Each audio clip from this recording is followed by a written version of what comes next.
আমার এখানে অফিসে আমি কাকে হায়ার করব? যে কর্মঠ, পরিশ্রমী, সৎ, এবং কাজের প্রতি উৎসাহী। এখন একটা অলস আমি তো হায়ার করব না, একটা দুর্বলরে আমি হায়ার করবো না, একটা রুগীরে আমি হায়ার করব না।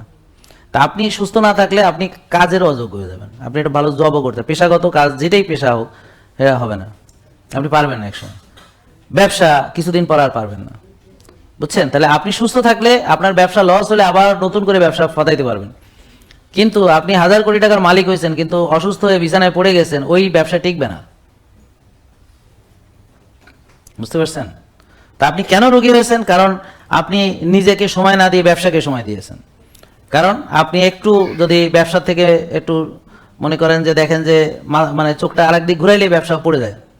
তা আপনি কি করছেন? ব্যবসা ঠিক রাখার জন্য নিজে না ঘুমিয়ে, নিজেকে সময় না দিয়ে, নিজের যত্ন না নিয়ে শুধু ব্যবসার যত্ন নিয়েছেন।